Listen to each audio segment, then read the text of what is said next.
I like the idea of having a blooper reel or just like the pre-show, like some of the random clips from the pre-show. That's why I like just having it. So we have a blooper reel of me getting sniffed by F.A. Hayek. Yeah, exactly. He's just peering over your shoulder, making sure that you're doing good work. That's good. Did you listen to the Kanye West episode on Joe Rogan? No.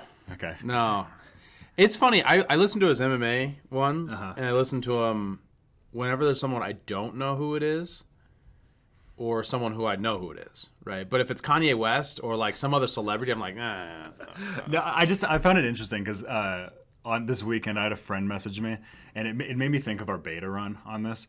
I had a friend message me and say, the non-linear way of Kanye thinking reminds me of having a conversation with me. Where it's just like, yes, he's here, and then he's here talking about his run for presidency, and then all of a sudden he's talking about the corruption in the record industry. It's like, but like I can see the logical pattern, but like to somebody that doesn't understand the nuances of that, I can see why I'd be like, he's a crazy person that needs to be medicated. Like I can see where somebody would think that. that's how people feel about us, I imagine. Yeah, that's what I'm thinking. So it's going to be your duty to reel me in when I start getting crazy. Have you given any thought to what we're going to talk about today? No. Oh. Okay. I figured we would talk about.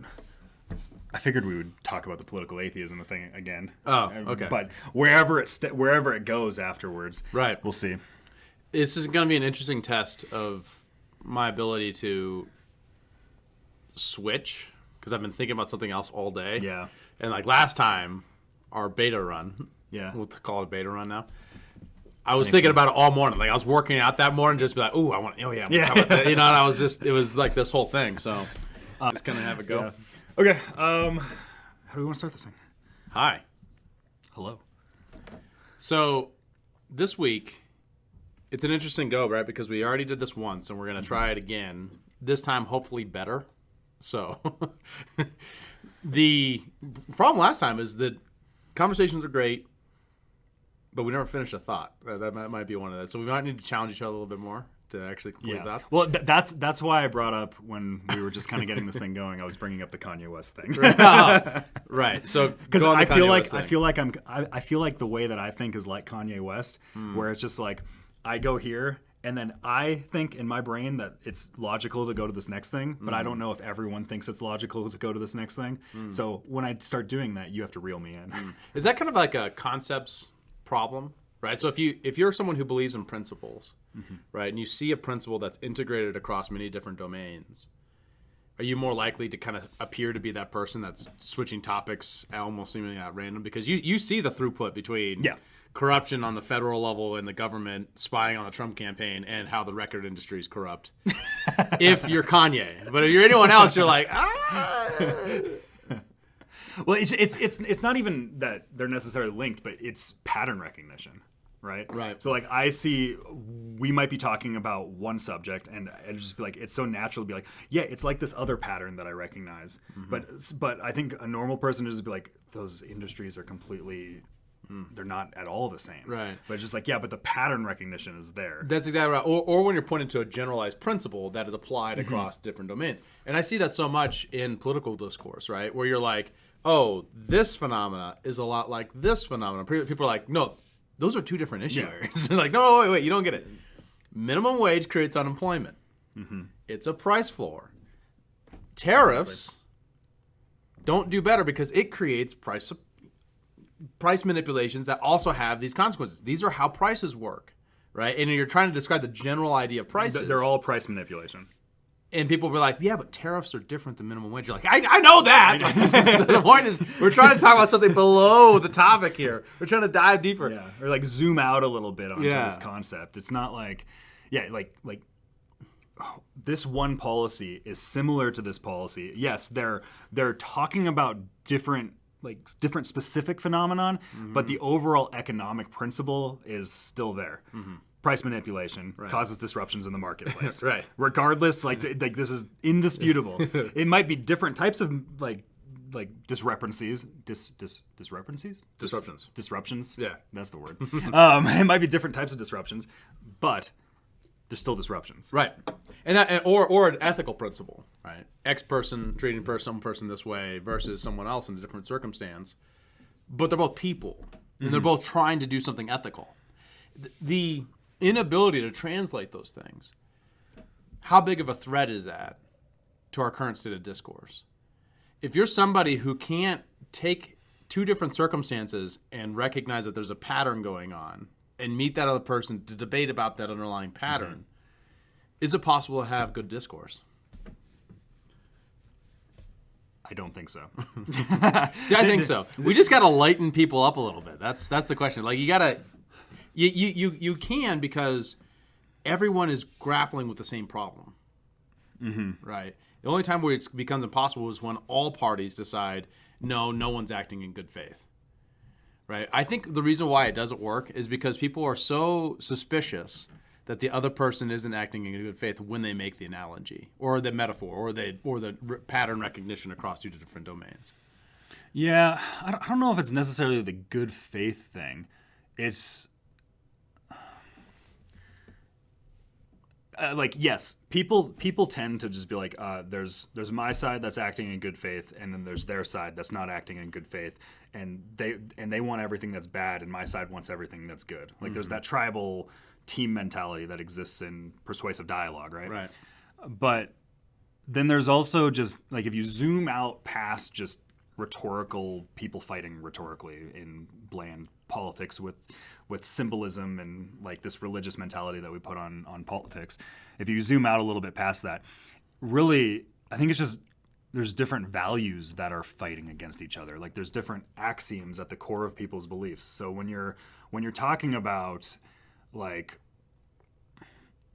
there's some people that believe in certain economic principles, and then there's other people that believe in other economic principles. Right. And if you're sitting here fighting on why the minimum wage is good or bad, it's just like you're not agreeing on principles at below that. It's just like both people are acting in good faith, right, according to their values, but they're operating on different facts. Like we don't all know the same facts. We haven't read all the same books. Right. So it's not like there's an element of the good faith, bad faith thing, but I think it goes much deeper than that. Well, I think the only time you could ignore someone else's facts, right? If someone brings a new piece of knowledge to a discussion, I think the only time you ignore that is when you think the other person isn't acting in good faith, right? Is when you think that person is trying to play a game that you're not trying to play. And you're saying, I'm going to ignore that because I think you're doing something else. And I do this too, right? So in the minimum wage is such a weird thing because I point to it all the time for some reason. In that debate, so I'll point out the general economic principle about how it makes it illegal to get employment if you can't produce above a certain amount of value per hour, and how that has these negative side effects. When my opposition comes in and says, we do this because it helps poor people do better and reduces income inequality, and I say, well, I don't actually think it accomplishes that. They have to interact with that argument, and then they do, right? The actual dialogue happens, right? It just doesn't happen on Twitter. It happens in between all those things, right? Where they say, yes, it causes short-term unemployment. On Twitter, you want poor people to die. That's what Twitter tells you. We want to distinguish between... I watch your Twitter pretty closely. Yeah, totally. Don't get me wrong. If I say that on Twitter, I'm going to get a bunch of people to say, I hate poor people and they want them to die. That is the ridiculous tribal thing. That isn't all of political discourse. And that's the thing. Okay, so if I have any criticism of like, Dave Rubin, intellectual dark web people, is they oftentimes confuse Twitter for the entire dialogue of what happens in politics. Twitter's like 13% of the population. Yeah, and it probably disproportionately represents a lot of what happens in politics, right? Mm-hmm. Well, it's because all the people that are influencers in politics are on Twitter. Specifically the media. Yeah. Right. If it was just politicians on Twitter, no one would care. Yeah. Right. If the media wasn't covering Twitter with, more bated breath, if they weren't like, oh, what's the next tweet from the president gonna be, and if they weren't like constantly living every part of their career on Twitter, it would be a very different place, I think, politically.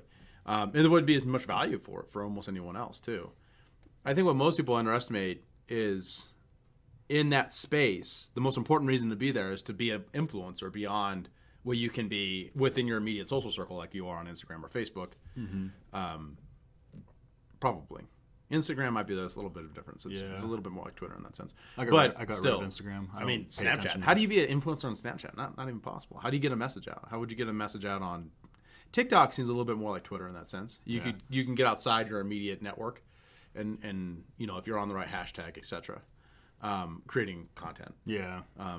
But even YouTube, it's hard to get outside of like a small niche area. Now. Well, all the algorithms are just kind of pointing you towards this is what we think that you're going to like. Right. So it's hard to branch out of your designated spot in the algorithm. Right. Like unless you're actually going out and searching for something, then the algorithm will change to you. Yeah. That's typically how So YouTube like works. you develop an audience that's all politics, and then it looks like to you and your audience that everything that's happening on social talking media about politics. is politics, even though we know the bulk of it isn't. But if you go and look at the trending page, all of a sudden you're like, oh, there's a whole nother world out here. Yeah. People watch Conan O'Brien. Yeah, I didn't know that like, was- he's getting 1 million views on his things. I didn't realize cable news still or cable like late night shows still existed. Yeah. So the point being, is like trying to complete the thought. Yeah. Twitter isn't as influential as people think. So you don't want to cast all of debate as though it was Twitter, because there's a larger conversation. There's the academic conversation going on. There's the policymaker conversation going on, and there's the popular conversation going on, and that happens across a lot of different domains. You're not wrong, and that's why I say like the doom, like persuasion is not possible. I think is mostly just looking at that popular. What do you mean engagement by the thing. doom persuasion? Like the doom, like we're doomed. There's no reason to engage the other side. All we have to do is try to convert other people, and there's no way to create consensus, which I don't see at all. Right? I see consensus being created across the left-right spectrum all the time. Yeah. As someone who's actively engaged in the policy space with my job. My job is I work for Americans for Prosperity. This is not on AFP time. This is just us doing this as individuals. Important disclaimer. Yeah. But whatever it is that you do, Yeah. Kyle has no masters. I play with magic internet money. But the point being that there's a larger conversation going on and there's far more integration across the political. A great example is the CGR space. A real great example today. Well, yeah, I saw you talking about this on Twitter this morning. Is that CGR has been a thing that has been worked across party lines. You have those moments where it's just like all of a sudden whoever's in control of things, all of a sudden like everybody's minds flip on it. Because like when Obama was doing CGR, Republicans hated it, and now when Trump's doing CGR, Democrats hate it. But there are those people in the policy making space and in the academic space that have been consistent throughout across the board. Right. Well, and there's been and actually the story's more interesting than that. And when we say CGR, we mean criminal Justice reform. Yeah, that's important. Man, lingo. We speak in acronyms sometimes. So the story on CGR is interesting, right? Because it actually starts as a bottom-up phenomena. It starts in the early 2000s with states like Texas, Oklahoma, and places like that. Suddenly, all these center-right people suddenly say, man, our government's way too big. And we're spending an enormous amount of money. We have so many prisons, all these people incarcerated and living on the state. We want to do welfare reform. Well, they did welfare reform. They did welfare reform in the 90s. They can't make their welfare any better. They've already pulled over. They can't pull over any further. So what do? They start to look at their prison systems, how they could reduce incarceration. That's where it started. During the Bush administration, leading all the way into the Obama administration. And now we're at a place where, black incarceration is back down to 1994 levels, which is very interesting. It's still way too high, right? Compared obviously. to the globe, compared to our population, compared to the globe. But we do have, and I didn't get to verify that story, so take that with a grain of salt, that 1994 statistic. The whole point being that there is a curve happening, and that curve, I think, is happening and started in center-right areas where it's found lots of support across other areas. Now, I don't know about the story in Washington, right? Washington State, for example, or Maine or something like that. But I know in Montana, where I'm at, that is exactly the story. There was a center-left, issue. We had major 2015 reforms. And then, since Americans for Prosperity and other center-right groups are kind of building in towards that direction, there's even more consensus and we'll take on more things that criminalize poverty or increase incarceration rates. That's not a story. Like if when I tell that story in the public, it's seen as like, wow, that's so weird. How weird is that? It's like, no. This is 2 decades old. Yeah, this is not a new thing. This has been happening for a long time. It's just that it's only within the domain of the popular discussion that's strange and weird. Well, because that's the thing is like there's different domains of society. Right. There's like there's all this compromise that exists on the policy side of things that's kind of happening behind the scenes and then gets implemented into policy because of, you know, lawmakers and lobbyists and all this stuff. Like there's cooperation that exists there, but the public space in like a wider cultural realm, that's where I'm a little bit more pessimistic on wide scale persuasive change. That's where I guess if you want to say the doom and gloom aspect of things, I wouldn't say I'm a doom and gloom guy. Like I'm very optimistic. Not personally. Like I'm very optimistic on humanity's progression forward. But that's where I see is you have all these people that are operating on fundamentalist faiths. Like that I see as politics as a fun. We should maybe explain the political atheism thing because we're going to go down that realm because that's how this whole podcast idea started. But there's the so obvious combativeness of just like groups of people versus other groups of people that I'm seeing right now. That is very, very reminiscent to me of the 20th century and name X regime at any point in time during the Cold War. That was terrible things were happening. The cultural shifts are moving in those directions. If you like Romania, Cambodia, North Korea, China, wherever, I'm seeing those patterns existing and popping up all over the place, despite what's happening on like X issue being changed on the policy reform side of things. Like it's that stuff's happening despite that. That's true. I think that is the right analysis for the public, right? There's definitely increased polarization. There's increased like combativeness, increased tribalism. It's hard to imagine the amount of antagonism during the George Bush administration, late in the administration. Yeah. Right? Think like 2007, 2006 George Bush. I mean, it was extremely polarized time, right? But what I didn't see were people in the streets fighting each other. Well, just look at Pennsylvania last night.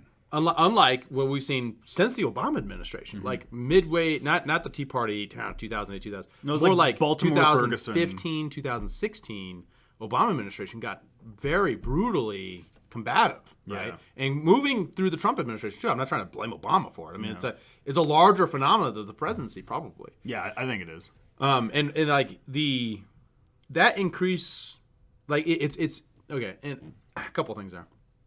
That increase in polarization, the driver of that, people point that and they say that's just social media, but I think it's way larger than that. Like it's the internet writ large. It's like the change in newspapers. It's so many different things to point to. Well, everything's so much. Everyone can see everything now. Right. Like everyone is more so connected with the ongoings of the federal government and what's happening with society at large. We're seeing the sausage being made for the first time. Yeah, than we've ever had before. Right. We're seeing the sausage being made for the first time. I didn't mean to interrupt. Sorry. No, that's right. That's the right So analogy. when we see that, we lose our minds. Yeah. Right. That's a good theory, right? Because like you have this process of decorum where there were boundaries about what you could attack your political opponent for. And there's I don't know if you go back and look at old campaigns, wrong. there was a lot of lack of decorum. Right. A great example of this is like the FBI discovering that MLK was an adulterer. Yeah. And not releasing that. Like why? Like they were trying to convince the guy to kill himself, but they were like, well, that's too far. We can't be releasing the fact that he's sleeping around, which is an interesting thing, right?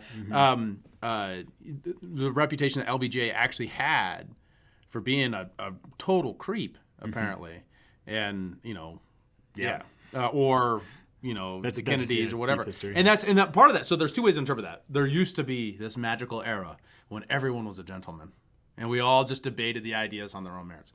Bullshit. Bullshit. Like we said, you can say not too much cussing, but like Disney cussing. Yeah. Right? And I think one BS of an episode.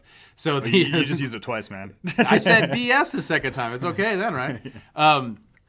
What was I saying? Or it's the opposite, that you had this cabal of people who were protecting themselves from the general public finding out, who are actually creepy weirdos, and that's the truth. The full truth is that there was the creepy cabal who are just, and that's where decorum, looks like. And that's just being stripped away. It's always been this way, but we've never seen it before. And the internet's revealed the truth that all of our elites are just like us. Degenerates. They're normal people. All of our elites, some of them are relatively more articulate in some way than your average Joe, or they're smarter in some way, or they're more charismatic or something like that, or just less scrupulous than another person, right? Whatever those things are, have always been true.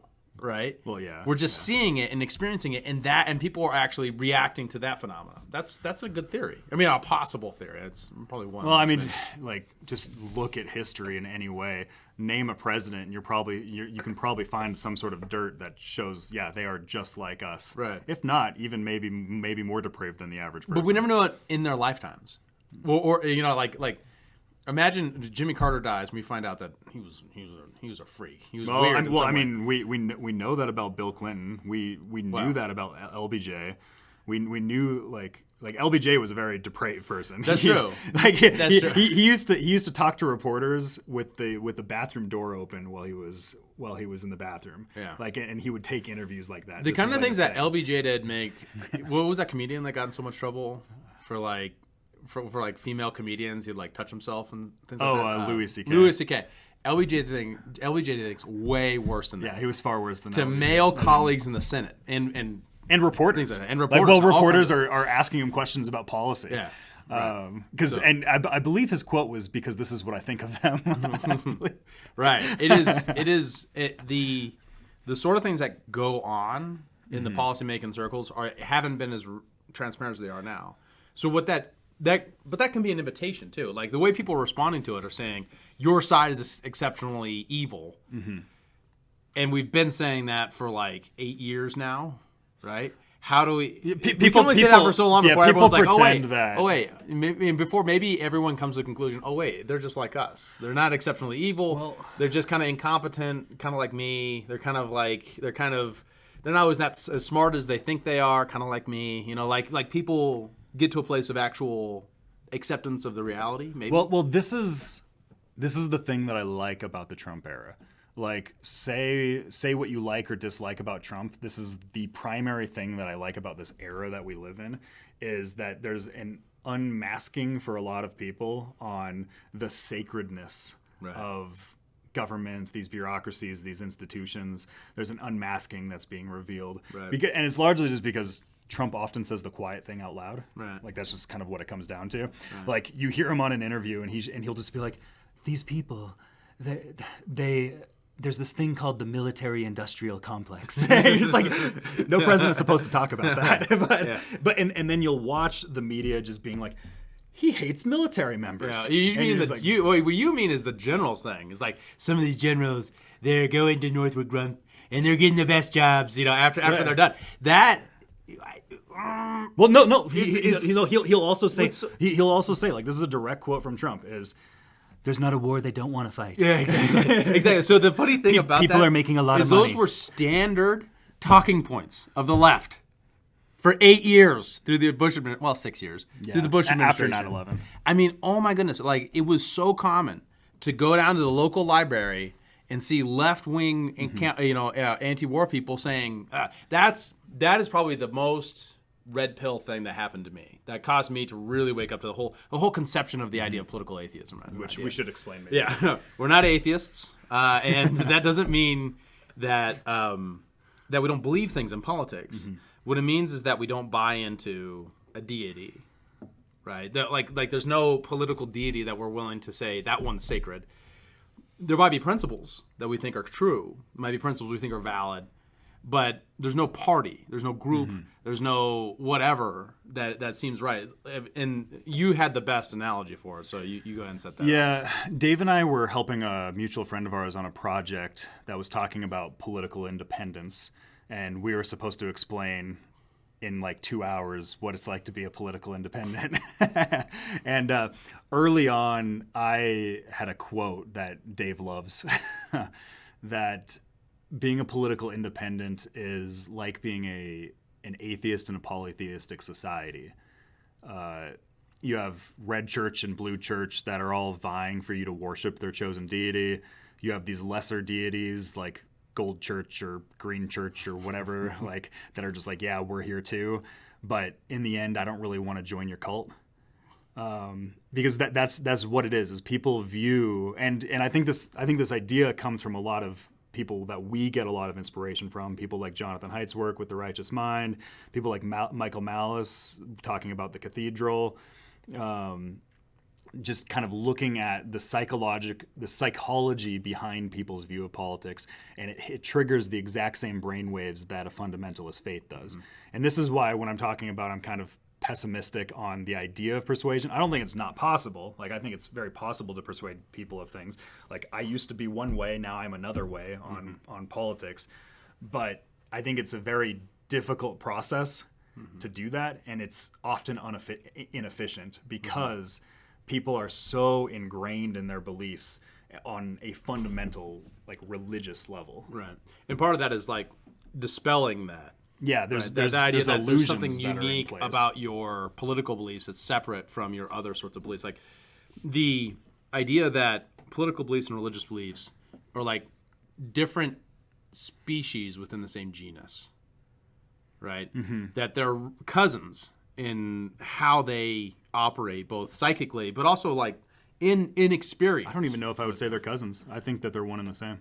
Yeah. Well, the only reason they're different is because I think people think of them different. Well, yeah, people think of them different because when you say religion, people automatically are just like, oh, you believe in some anthropomorphic God, like man in the sky or something like that. Right. It's like, no, I view it much more in a Nietzschean sense of like people view politics and have replaced religion with this sacredness of government. Yeah, well, they've always been intertwined though. Yeah, right. This isn't a unique moment. This isn't a unique moment, but there's a reason why Catholic meant Democrat and Democrat meant Catholic at a particular junctions. Protestants meant certain things in certain parts. I think it is enhanced because of the lack of traditional religion.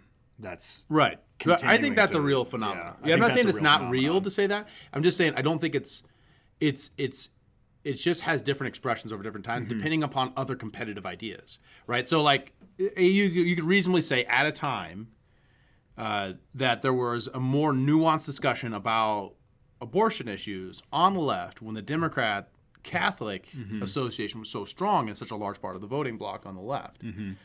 It was still a pro-choice party, but it was a more nuanced conversation than it is now, right? And that's both because Catholics have changed and the Democrats have changed, right, as an institution. And like only by dispelling the illusion that these are somehow just unique, absolute principles just floating out there that don't have any kind of, species relationship at all, would you come to the conclusion that that's just purely coincidence, right? If you see that people go about their politics like the same way they go about their religion, you're much more empowered to be able to actually navigate those things, understanding that that's how that person's thinking about it. So I need to put myself in that person's shoes and negotiate our political disagreement as though it was a religious disagreement, right? How do we come about a place where it looks something like religious tolerance? What is the society where we can disagree about politics the same way we disagree? But there's about also the religion? same thing. Like, if you're a Christian trying to convince a Muslim that they should be a Christian and not a Muslim, right? That is a very difficult persuasion to have, right. And vice versa, right? Like, those things are like you have to go down onto a very deep fundamental level with them, which is a difficult thing to do. Or talk about values. I mean, communicate, and then I think it's easier to persuade someone about politics than religion. And that might be the difference between the speciesization, right? Because we do see these major transformations in politics. I think it is because like look at trade. Look at trade, and in the Republicans recently, there's like this huge sweeping revolution in the way they conceptualize external trade. Like internally, we're great with free markets, but externally, no. I think there's levels to this. Like surface issues are easy to persuade people of, right? And those are like small victory persuasion, which is very possible to do. But but the further you go down, you start talking about much more philosophical principles. Right. Like if we're having a conversation about individualism versus egalitarianism, that covers a lot of issues. That covers a lot of ways that we view society and culture and how we bond together. That's a much different story than being like nominal tax changes. But it's both, right? If you're talking about values, it's easier to agree. That's a fascinating thing about it. Like if you ever actually, but what are the values of the trade disagreement? Well, right. So it's when it gets it's interesting, right? Yeah. So like when That's what I mean by the levels. Yeah, right. So if I have a progressive friend and I'm talking about what I mean by equality of opportunity, right? Which or I equal disagree rights. with, which I disagree with that phrase. I think it's a stupid phrase. All right. Well, a conception of equality that doesn't mean equality of outcome, whatever that is. When I'm in that dialogue, I disagree. I disagree with equality of opportunity too, because what does that actually mean? I know you do. I know you do. I'm just saying, like when I'm in that space, right, and we're talking about values, it's really easy to agree. We find all kinds of places. It's then the application to the particular where the disagreement always comes out. Well, and that's what I mean, because like when I hear words like equality, opportunity, and people that I really like throw those words around, I just think it's not very well thought out. Because like, how do you actually apply this? How do you make everyone? What is the actual equally, like? Because we're all born into different circumstances. We have different cards that are dealt. Are we supposed to equalize all of that? Yeah. That doesn't make sense to me. Like if you actually want to put it down on, there's actually a good case that the whole white privilege idea itself is trying to reconcile equality of opportunity with equality of outcome. Yeah. Right, because you're trying to say like you didn't start out with the same opportunities, therefore we need to do something about that, right? So don't get me wrong, like equality that comes with like you are inherently equal. You have the inherent value, no matter who you are or what your background is, as an individual, as a sovereign individual. Like that idea, that Western idea. You drill down there, everyone agrees. Except for Richard Spencer, everyone agrees. I said it. He's a Nazi. He's terrible. He's a bad human being. But I disagree with punching the Nazi.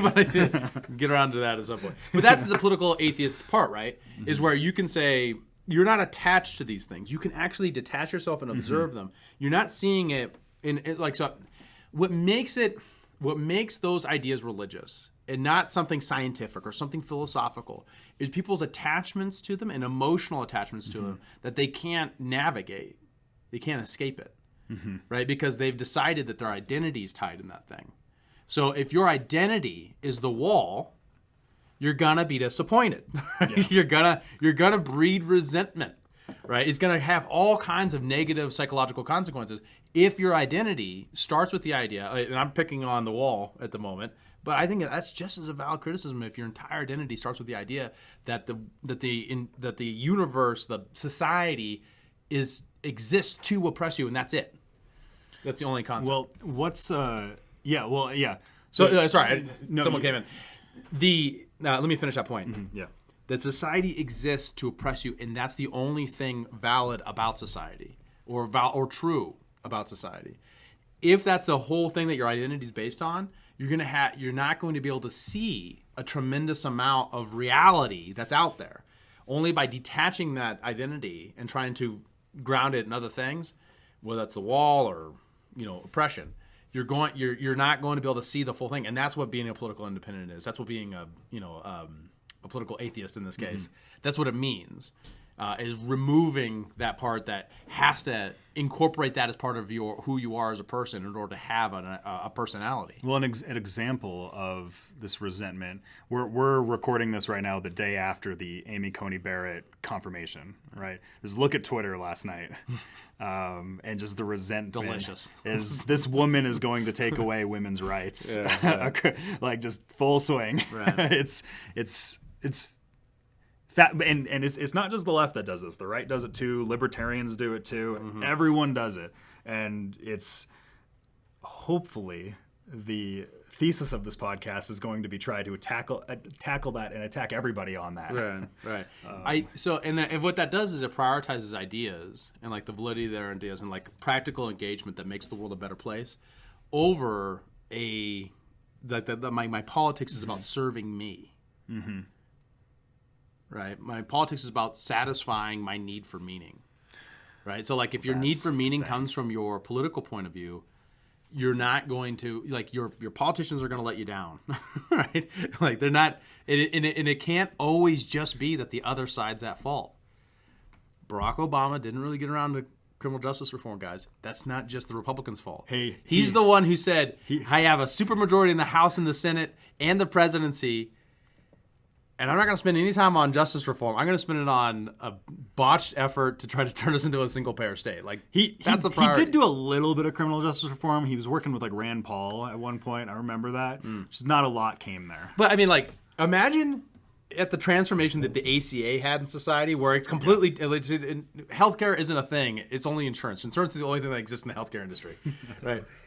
Completely changed the dialogue on an entire topic. If he had done that on CGR, that would have been actually visionary leadership. That would have been an incredible thing. With that would have paid huge dividends in my political philosophy, right?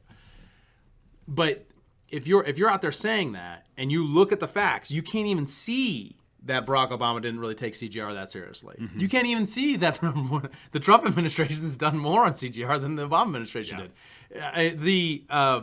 The problem with, and don't get me wrong, he had lots of advantages. We've already talked about that with like bottom-up pressures and stuff like that to make that true. But you can't even observe that phenomena without attaching it to cognitive dissonance, to that qualifies my identity.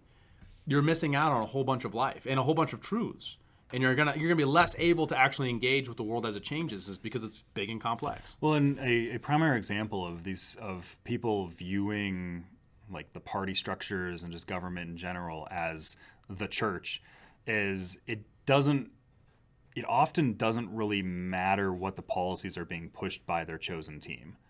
Because, like, using the Obama administration as an example, the anti-war left used to be a thing. It used to exist. Like, it exists very minimally now, but it's there. Yeah. I think it's just Glenn Greenwald, right? And Jimmy Dore. Like, that's the anti-war left. There's a couple honest ones out there still. Yeah. Like, I love Jimmy Dore. Yeah. Like, I disagree with him on a ton of stuff. And Glenn Greenwald. He's amazing. But I like listening to those guys. But... yeah, and then Obama started like 5 new wars. Like, there's a genocide still going on in Yemen right now. Right, which is another criticism of the Trump administration. Too. That's like my big foreign policy gripe with the Trump administration is that the genocide in Yemen has continued beyond. There's a lot of good things that the Trump administration has done in foreign policy in regards to bringing troops home. I think that there's probably a lot of showmanship in that.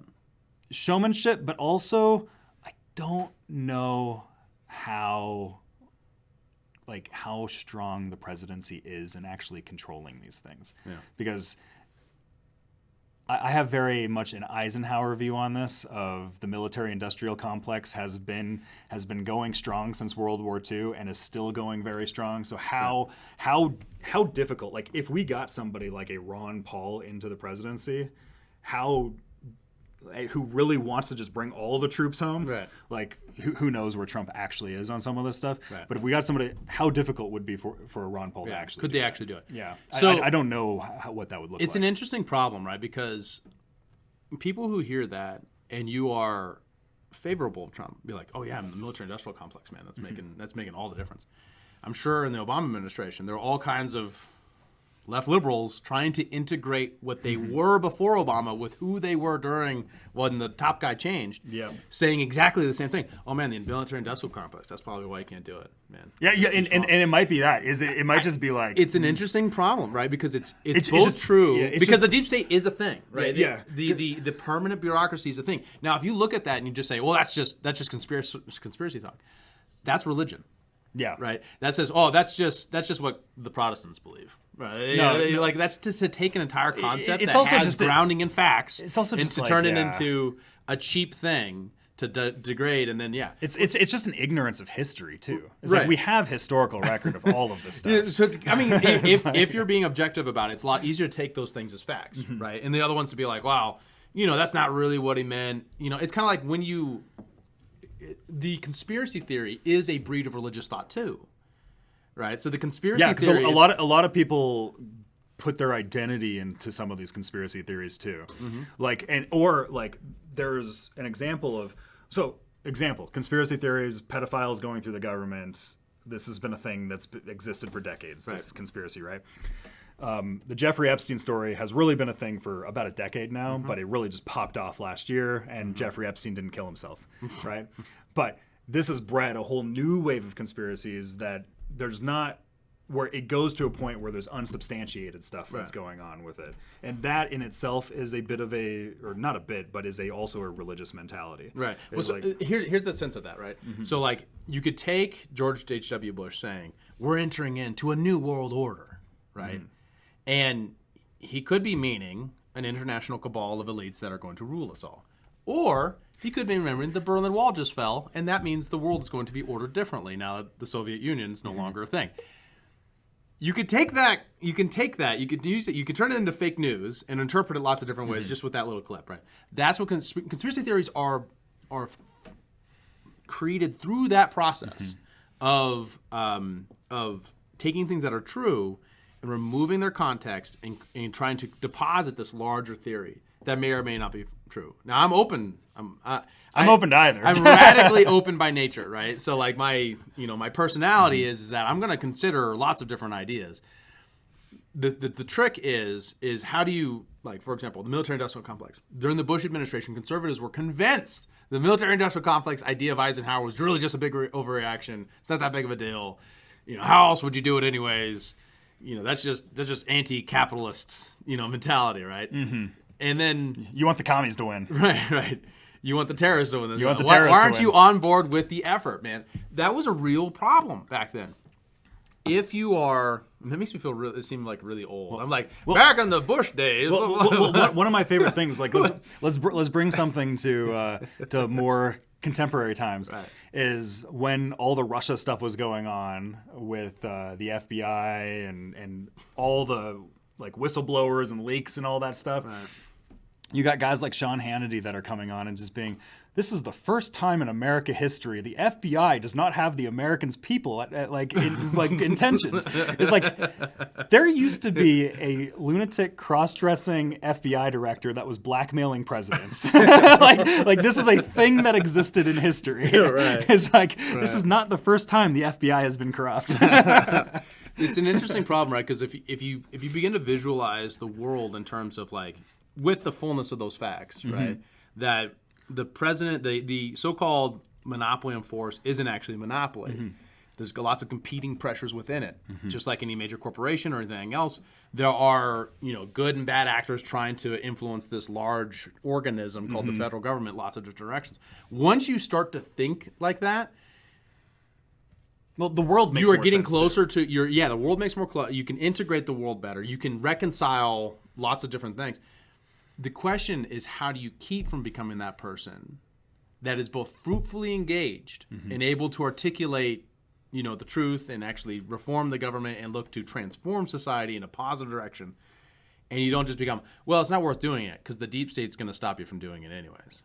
Right, that defeatist mentality that often is associated with that. I think not to mention the conspiratorial. I think which it is adds that a variable you just take into that idea strategic. you just take that idea that there are dark forces you can't completely understand, and you just make them into psychic vampires, and now you're Alex Jones, right? You don't have, well, you know what I mean. Like, it isn't that the idea that there's the insight that there's a corruption of elites and in our institutions is false. That's true, and it's much larger than just drain the swamp, kind of narrow mindset of the current moment. And once you can see that larger pattern, you're actually empowered to be able to change it. But what I'm saying is you should add that into a variable in strategy. Right?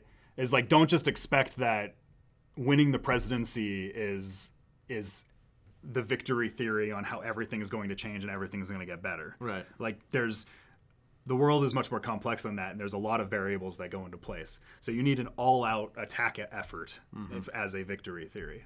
It's not just like, oh, well, if Ron Paul would have won, like, the wars would have been over. It's like, we need more than that, right? Right. We've already had legalized, cocaine. We'd already right. No, you're not wrong. I think that's the right approach. Is like you need something that's both top down and bottom up. You need bottom up transformation by people, a broad movement of people who are looking clear eyed at these phenomena. Exactly. Now the problem with sloganisms is that it actually makes things less clear. Right, because but also slogans get the movements going. Right, like it's that's also this thing, weird, right?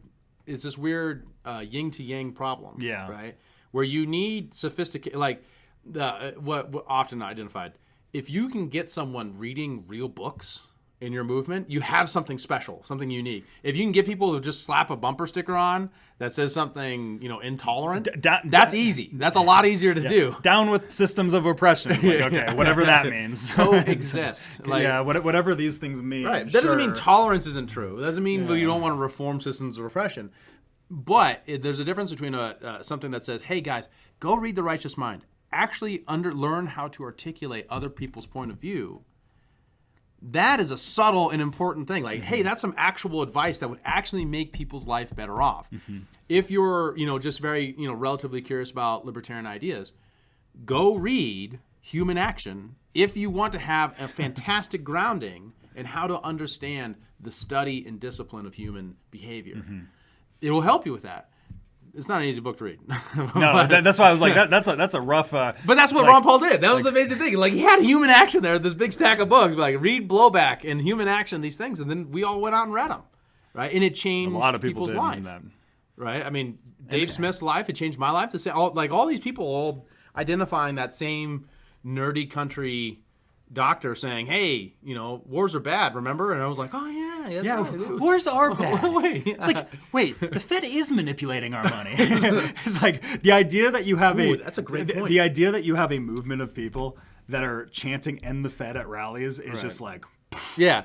And but the important here's the application of the principle we were just talking about. If you can identify the corruption that we're talking about, where elite institutions aren't being run for the benefit of everybody, and you can actually name them, point to them, say why they're wrong, how they can be reformed, you're actually in a position to create social change. That's why the Republican Party has been completely changed by the Ron Paul movement to such a big degree, because particular issues of finance and monetary policy and wars and things like that are just different now. Are much more the norm inside of the Republican Party, where they were kind of outside of that. Yeah. Which has been a very positive change in that direction. Right. And is what Trumpism as well, where Trump had very specific, values that were articulated and better defended, the better he did. Like, and that were already in congruence with the American people's character, right? He totally failed in the trade thing, right? So like, America has become more accepting of immigrants in trade because of the Trump administration. Ironically, like there's some specific polling data on that. So like how he failed there is where he succeeded, especially in Endless Wars, in CJR, and issues like that. He's got a much better, basis to stand on because it's already in compatibility with that foundation of our views as Americans. I think that's why it's worked. Where it's failed is broadly areas where it's not been very compatible. I'm curious, how do you view, this is a bit of a deviation, but not fully because it's still in the religious mindset of it. How do you view the cultural impact of the people becoming more and more turned away from, government's obvious for you as a libertarian, but like academia and like the fake news phenomenon. I don't know if we've ever had like a real conversation about this before. Like where are you on that? Because in my view, over the last 4 years, it's been a very positive thing seeing kind of a disintegration of people's outlooks on these institutions. Yeah, so my immediate reaction is everyone loves the idea of gatekeepers being destroyed and going away in theory. Everyone is terrified of it in reality. Never underestimate people's willingness to be told what to think and to be told what to do. Yeah. People want that, unfortunately. And that doesn't fit my books to subscribe that's right. In fact, if I were to participate in the mass delusion, it would be everyone hates when other people tell them what to do. Unfortunately, COVID-19 has proven that completely false, Yes. right? As many other things prove people very. That's not unique. The gatekeepers in the media and other sorts of elite institutions, those things being questioned, to me, is a process of people discovering how broad their actual range of ideas are.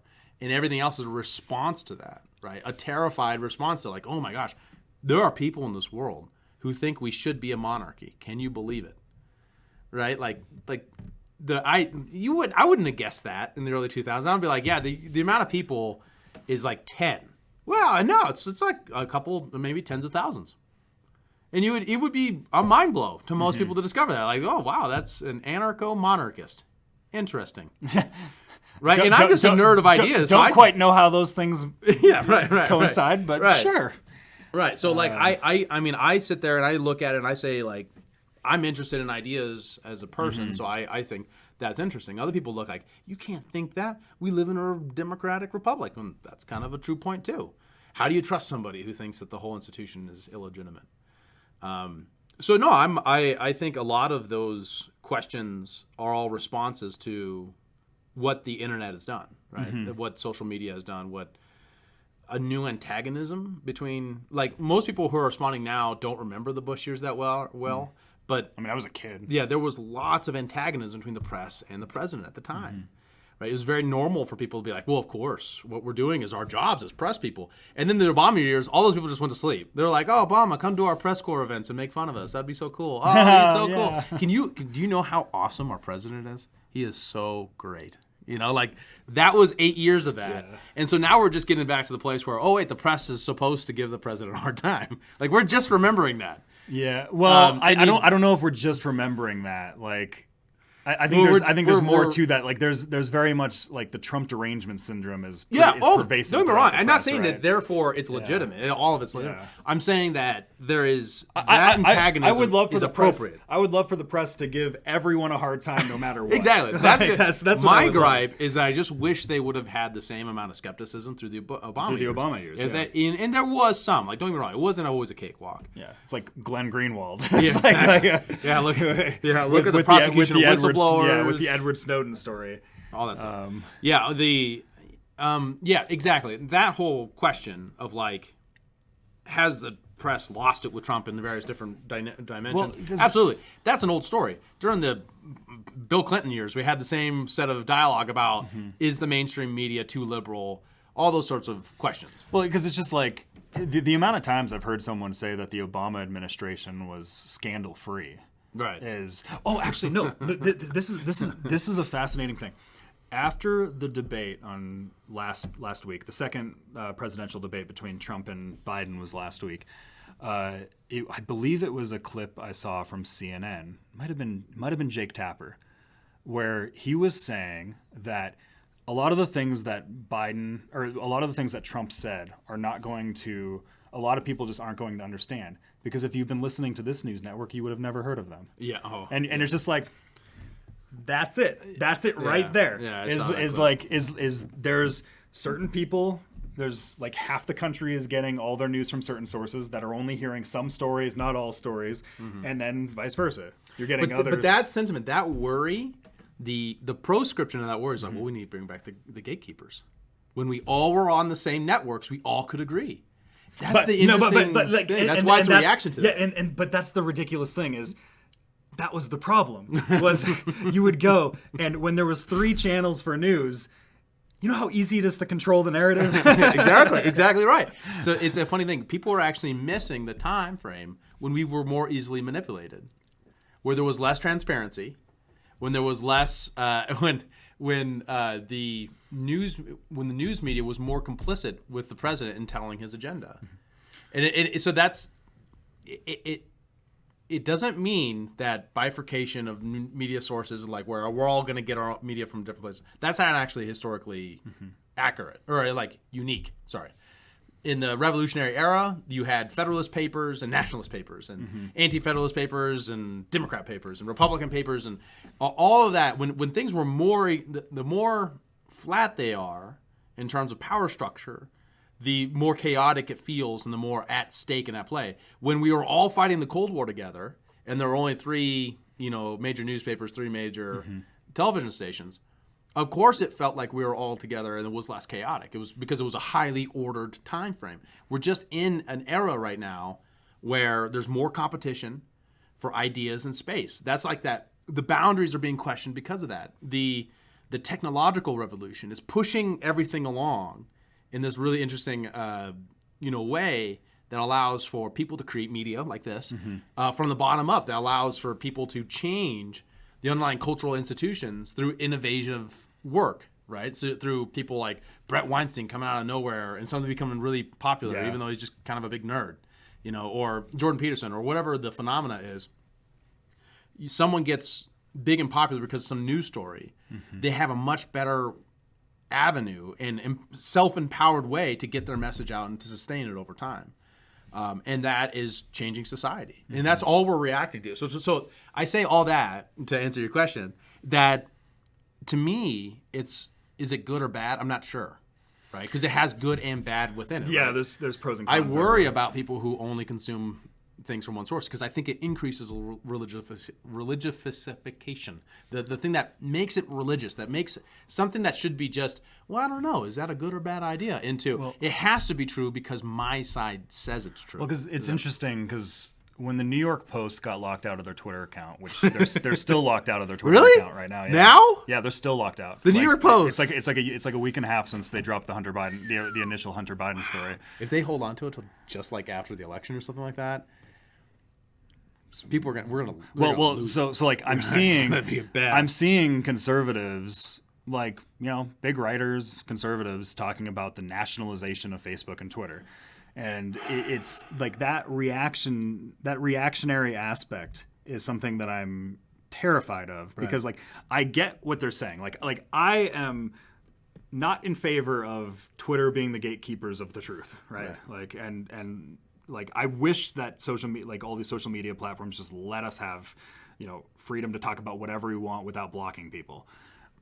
I question the legitimacy of having the federal government coming in and taking over them and having the federal government put in a bureaucratic agency to decide what is truth on social media platforms. Because it doesn't matter if, like, conservatives, Imagine if Hillary Clinton was president and you nationalized the social media outlets. It's like, what does that mean? Right. It's like you have this agency that is going to have, be the person that you dislike is going to choose who the leaders of this agency are. Right. It's like, what do you do with that? It's like now you're completely stifled. Just allow things to continue. Allow the decentralization of media to continue to happen. Mm-hmm. Allow for creative destruction to take place. Yeah. Well, and figure out and innovate. Like figure out a better way to get your message out. Create your own channels. Create your own capability to communicate to your own people. If the Arab Spring can do what they did, conservatives in America can do better, right? Yeah. So like so who would you rather go to war with? That guy that runs Twitter or Mubarak? I don't think most people know who Mubarak is. A dictator of Egypt. Okay, guys.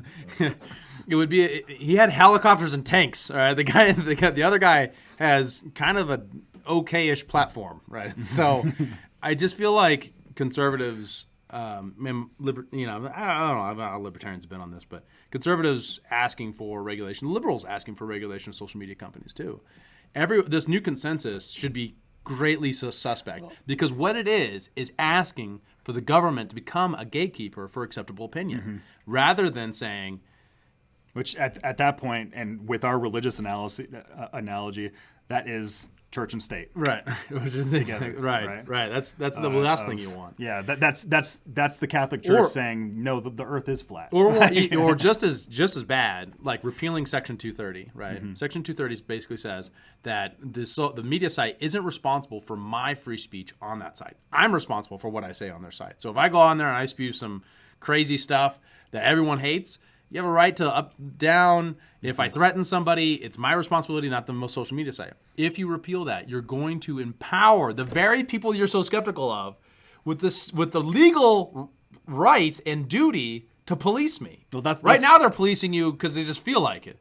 If you make it compulsory, you make it worse, right? Because you could always get to the place, back to the place. We could always return to the place where where the competition in the space drives a free speech policy. When Twitter was worried about not being dominant, they had to be more free speech oriented because they couldn't afford to lose anybody. Mm-hmm. Build competitive platforms, build secure platforms on crypto, build platforms that are more sophisticated, that utilize new tools, and you'll be in a better place rather than trying to lock things in, especially with a permanent code change, like changing Section 230, which will make the crypto platforms impossible, or maybe more likely. I'm not sure which, because if you make it more, this get a little bit technical, but if you make it on a crypto platform, I think it makes more no difficult. one owns the space, so you can't police it. So therefore, you make it more doable.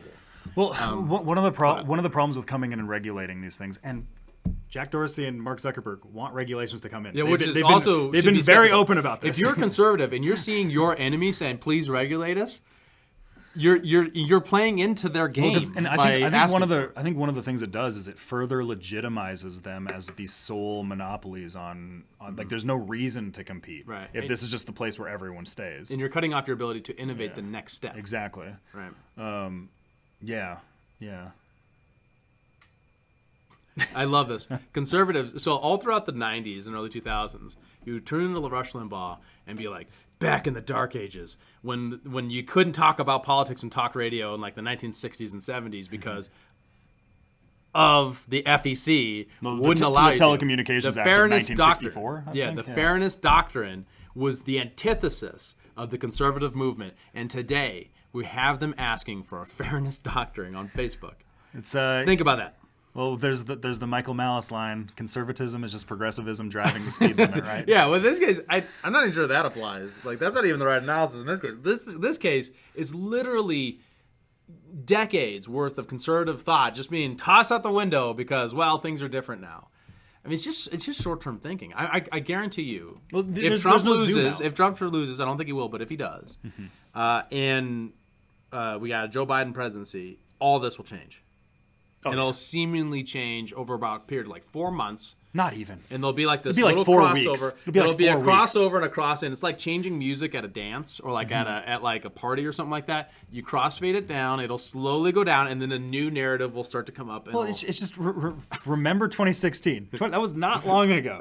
Like the level of amnesia that people have for what was going on at one point and then what was going on at another point, and then just completely forgetting like what happened 2 years before and all this stuff is just so pervasive everywhere. Right. It's just everybody's just blinders, and they're just like, "What's the next thing? What's the next thing?" Right. And it reminds me of like it's a sport-like mentality. It's just like, well, new team, new stuff, new staff. We're going. We got a new head coach. We got to win. We got to win. That's right. That's often been recognized like the sport to religion to politics analogy. Well, I think politics is our new sports. Like we're seeing the ratings of just one among kind. We're seeing Tucker Carlson was getting better ratings than the NBA finals. Oh God, that's because of COVID though. That's not normal. You think that's the new normal? I think. Well, my gut says that can't be sustainable. I think part of it is because of Donald Trump being the personality that he is, and riots and COVID-19, and but all those things are just this is a part of the Trump era, right? Right. So, but I do think that there's this new, and it's been growing. Like engagement in the news has been growing over time, and people are in it for the show, and they're getting their moral justifications of like, oh, I'm getting virtue for knowing what's going on X things here and there. Is like it's the new water cooler conversations, right? It's like before you used to talk about, oh yeah, that player made an awesome touchdown, and now it's just like, yeah, you see what's happening on name my favorite political personality. Yeah. Like, see what Tucker Carlson said last night on Project Veritas. It's like, him and Cuomo are beefing. It's like, right. That's actually a good point. It's probably under articulated to what degree it being a team sport has always been true, but also is particularly bad in this moment, right? Because if news was something that people didn't watch because it's too dry and boring, and like we're trying to get people to watch, it has to be entertainment, get it exciting and more entertaining. That's not new, right? I mean, everyone was ticked off in the Obama years for Glenn Beck for being too entertaining and too popular. Well, and this is why it's one of the reasons why. I think it's one of the reasons. Well, one, entertainment sells. Like it's better than cut dry. It's just like, oh, this is what we're talking about this week. But anytime there's like lawsuits that are going to any of these news agencies, they always come out saying, "Oh, well, we're a parody show." It's like all of them do it. All of them? Pretty much all of them do it. Or if Bill O'Reilly does? Well, his was a different story. I'm thinking like Rachel Maddow. Like her MO being like, I'm going to, advocate for this point of view. I'm going to hold the right accountable. Like, to me, there's nothing wrong with that. Russia. Russia. Even if it's false, if it turns out to be false, like, at least then there's like a vetting, right? No, there's no vetting. What are you talking about? There's been zero accountability for any of this stuff. Right. What I mean is, like, nobody's apologized for anything. There's no I don't know vetting. if they need to apologize if they lose reputation because of that, right? Now, don't get me wrong. It might not be in the timescale we're talking about. Different societies are forming. Right. So that's my view. Is that we're seeing parallel societies rising up. Right. So like when the other side says that was wrong, that never turned out. In fact, it was the opposite. In fact, it was Biden and Ukraine was the story all along. You were just trying to do this tactic, et cetera, et cetera. Now, and the FBI was investigating it at the time. Right. And who is that talked for? About that, right? Who is that for? It's not to take MSNBC viewers and make them not NBC viewers, right? Because they're already bought in. Yeah. No. It's about the other people, all the majority of people who still don't watch either cable news, who are unpersuaded, who are disengaged, and then saying like, this is a tactic that they did. That's who your target audience should be. Now the question is, how do you reach them? How do you actually get to them within? And the left is doing the same thing, right? Like, for example, Trump's trade war is a great example. Like, now they're all of a sudden pro-trade, even though throughout. Not even really. They're just like they're still pushing the same stuff. Even like today, there was actually a new ad out from like Kathleen Williams here in Montana about how bad Trump's trade war was and. It's just like, we just need slightly different tariffs. Like that's their attitude. No, in this case, it was like this trade war with China has failed. Now, don't get me wrong. That doesn't mean they're ideologically pro-trade. Don't want to be naive about that. The difference in the political atheist kind of concept is to not make that assumption, right? In that moment where you're like, oh, the Democrats are pro-peace, the Republicans are pro-war, and then like if you try to hold on to those categories very long, you'll quickly realize that that's false. Well, right? in 8 years, that'll be different. Well, it's like you can get better definitions of what it means to be a political party, what it means to be pro-idea, right? Parties are not philosophies, right? They're vehicles for political change. Yeah, I was like a tools for the maintenance and acquisition of political power. Yeah. That's my definition. Yeah, that's so. If the reason why the parties exist is to acquire power, that means they exist to deceive you, by definition. Because that's what it means to acquire power, is to play that game of selling you on what they think will get the most amount of votes to 51% so they can win the election. Now, don't get me wrong, the ideal situation is where everyone maximizes virtue and everyone's as honest as possible and they speak the truth and they go about a democratic process where they engage in good faith in all these things. Do you think that's possible? You smirk at me every time I talk about this. Well, yeah, of course. I mean, like, of course it's possible. Right, but it's up to a lot of individual behaviors to curb the worst actors on their own side, right? So for the Republican Party to be like, hey, no, get your racist bull out of here. For the other side to be like, hey, no, guillotines is murder, you freaking crazy person. You don't get to be part of our party if you're advocating for murder, okay? Killing people because they're rich is wrong. That's a full stop. That should be the end of it.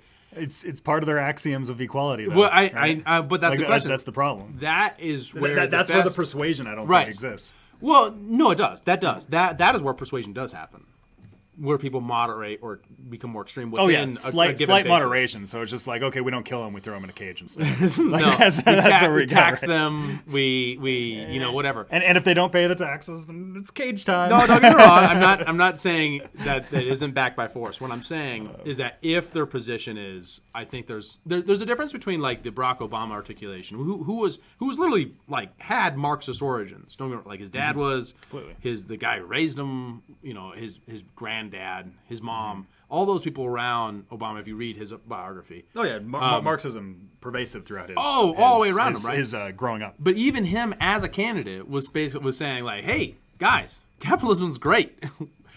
it funds all of our social welfare programs, guys. That's why we need it. We need Silicon Valley. We need finance who funded his campaign. Which is actually much more of a Mussolini-style approach to governance. Yeah, absolutely. Yeah. Right. He had no philosophy that was good for its own sake. He didn't really have a great philosophy about why free markets create more prosperity and better living conditions for the poor. I imagine some of that's in there. But it's also. But let me finish the point though. Yeah. The important thing to take from that is that we've departed the Obama era, right? Like he even articulated that we need those people. They aren't evil, etc. There's suddenly a very loud voice that is saying that's setting up a guillotine in public outside of Bezos's house, right? That evolution can de-evolve too, and it has in the past. And it's about fear. It's about fear of the wealthy elite that are controlling everything that the left has. No, because it's one of the things that I'm seeing right now. Because a lot of these things happen; they're generational change. Right. Because there's a new wave that's coming up in the millennials and Gen Z that is not this more milquetoast variant of the socialism versus capitalism divide. It's because like I was in college just a few years ago, and I saw this stuff everywhere. I've seen the people that are going through philosophy classes, and what I'm seeing is a very large, like Maoist variation of socialism that is rising up, and you're beginning to see it, and those people are going to be starting to enter positions of power.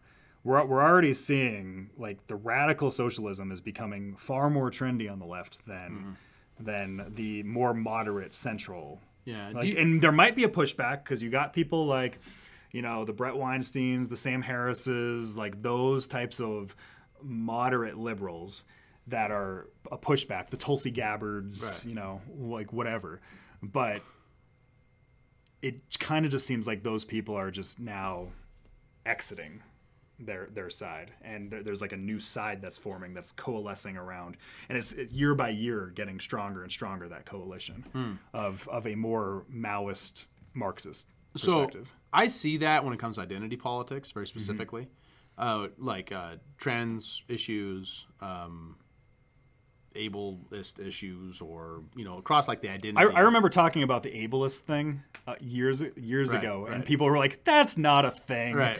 It's like, no, I saw it in college. Right. So like those sorts of philosophies, right, as being very trendy, right, aren't innately tied to the socialist, Maoist components of that. Like they're Maoist in the sense of like, there are very strong, like these are new boundaries that will be enforced with violence. I've been watching videos of large gatherings of people that are straight up Maoist struggle sessions, where you have to announce your religious sin and say how you're going to better the ideology. Right. So don't get me wrong. This is a thing that's becoming quite trendy. And I think that's true and concerning, especially in the identity politics stuff, where we're grounding identity strictly in racial terms, or strictly in gender terms, or strictly on sexual orientation terms. Not preference. That's now bad. I wouldn't want to confuse definitions with a definition that just changed 2 weeks ago. I know. That's still blowing my mind. I'm trying to adjust the language. It's the manipulation of language. Like this is the stuff that Orwell talked about. But it's been around for a long time. Yeah. That manipulation of language happened when I was in my early 20s too. Yeah. It was just different. It was just different issues. People are constantly pushing and pulling against language like that. Yeah, linguistics are a complicated animal to deal with. But it's an interesting question, right? Because it's like you're doing philosophy in real time amongst all these people trying to reconcile. My point, before we get too tight in the language thing, because we should hit on that, but is the violence against the rich like a necessary component of the identity politics philosophy? To me, it doesn't seem like it necessarily has to be.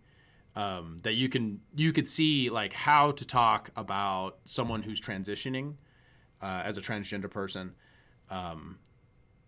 in a way that's polite culturally, is considered polite culturally, is within the cathedral, right? In a way that makes sense. That doesn't have to be tied to, therefore we need to kill Jeff Bezos and take all this stuff, right? Like those don't have to be connected, although they really are a lot right now.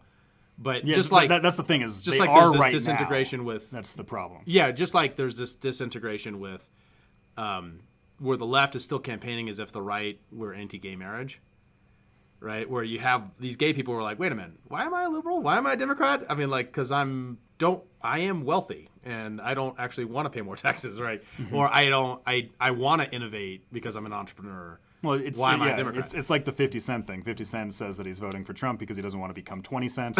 And Chelsea Handler... Is that his actual quote, or is that a meme? Yeah, that was a quote. Wow. And Chelsea who? Chelsea Handler, like, comedian, his ex-girlfriend goes on Jimmy Fallon and just says, I had to remind him that he's black. It's like this is a thing that exists in society right now. Christ. And I feel often like a lot of policy wonks are kind of ignoring the cultural stuff that's happening en masse. Yeah, I'm not trying to ignore that. I'm just Yeah. trying to say, like, I'm trying to predict past the current moment, right? I'm trying to see around the corner. Yeah, well, it's just when I bit. take a historical view on how these things formed in Right. terrible regimes of the past, Right. it comes to the terrible. Should be regimes, way more right? panic, David. Like, Be way more panic. Like I'm Yeah. and you know, it might be pessimistic, but I see those trends Right. forming. It's like I've studied Cambodia, I've studied Romania, I've studied China, I've studied the struggle sessions. Like I've seen what's happened in these movements and how these large uprisings form and then begin to manipulate society. I've seen like it's like, you know, you've studied Saul Alinsky, I've studied Saul Alinsky. It's like those things, how to control narratives and create movements and create large-scale social change. I'm seeing it formulating there. Right. And it's formulating in this woke stuff. And like I would like to be at a point where we can have honest conversation about, you know, like trans issues and transitioning and like, you know, when's the proper time to do that and stuff like that.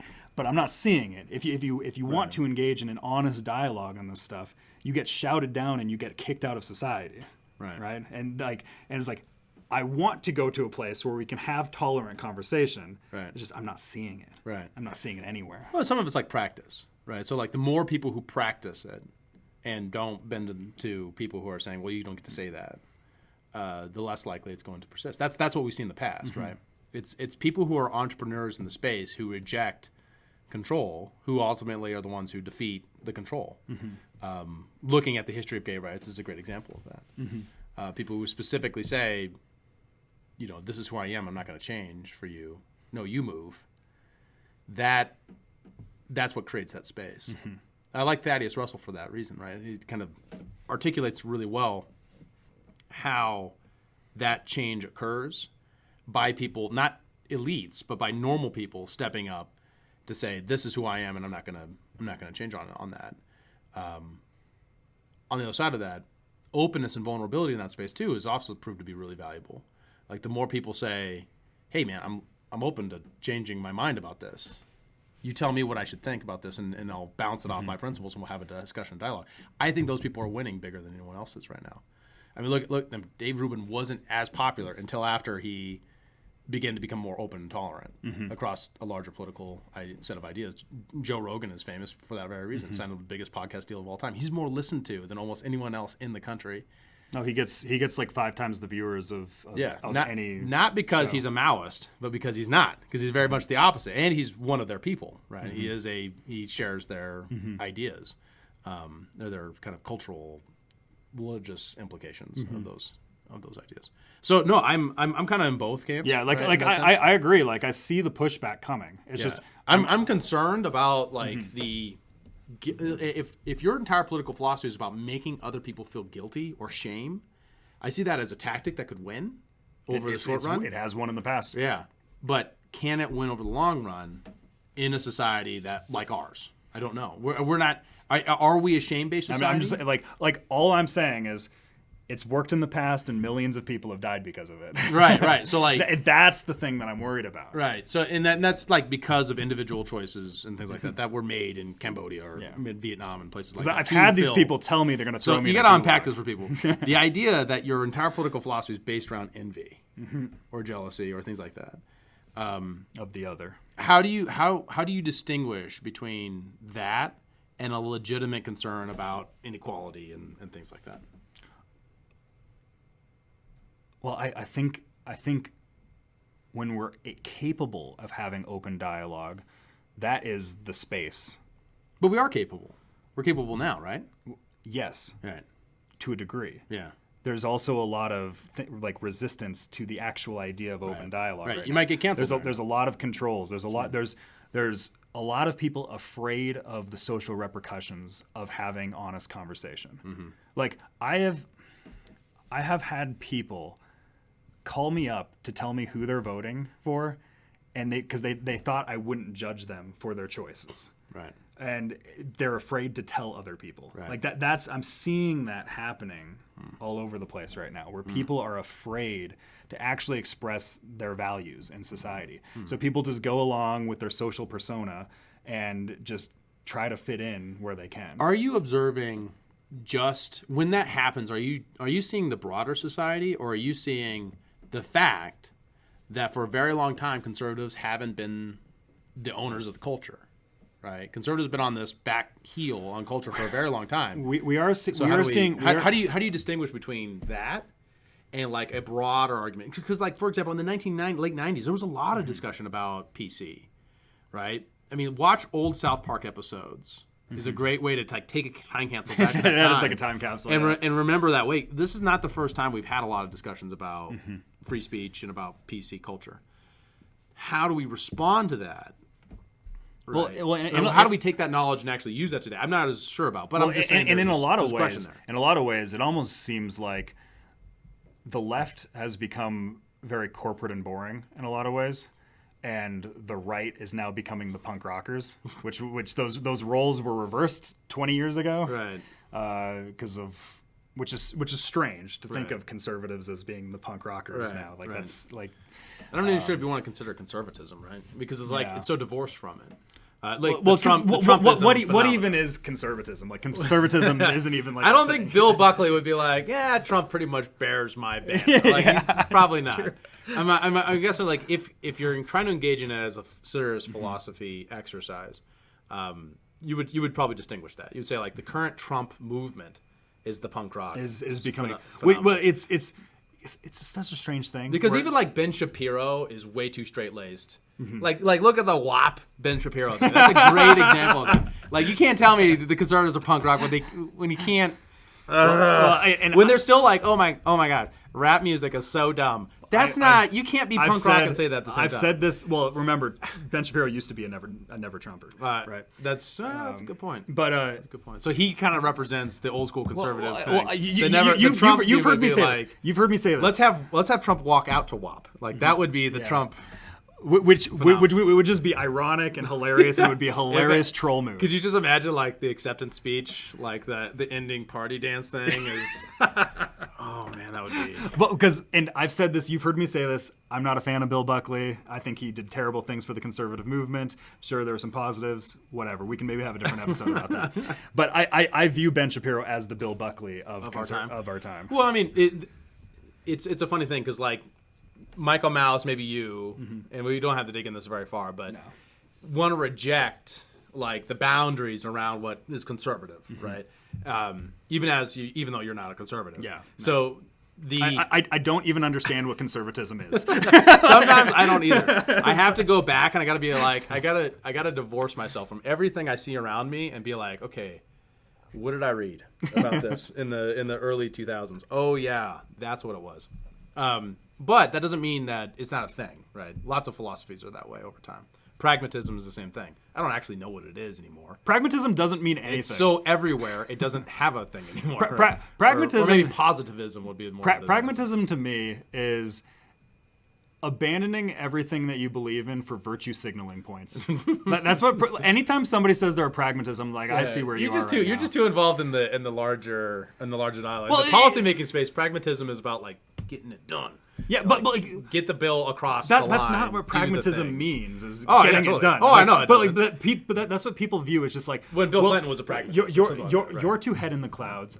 I'm just doing the right thing. It's like when that's what people mean when they say pragmatism. You're right. You're right. The popular usage of it is horrifying. And then I see the long-term repercussions of the thing that happened after they say they're a pragmatist, and then I'm just like, how is that pragmatic for your movement in any way? There's all this blowback coming from it. Like, how is that pragmatic? Or like, pragmatism is the justification for all religious political thought. Yes. Right? That's exactly. It's like I don't want to debate my religious presupposition, so I'm just going to hide it under this idea of being pragmatic. I'm the pragmatic one. I can see exactly. That. What are we at? Oh, we're way past time. Way past time. All right. So how did we end it last time? Oh yeah. Let me tell you a story. This perfectly goes into it. This is how we ended it on our beta test, and I'm going to say it again because I think it perfectly represents everything we're talking about. I make no bones about it. I voted for Harambe in 2016, and I'm very proud of that meme vote. It got brought up on a podcast I was on recently, which is coming out, I think, in a week or two. So, and it was fun. But the interviewer asked me, who did you vote for in 2016? Because he knew, and he thought it would spark some interesting discussion. And I said, I voted for Harambe, the gorilla that died in the Cincinnati Zoo. And the Bernie girl next to me told me that it's just a representation of your white male privilege. Bye.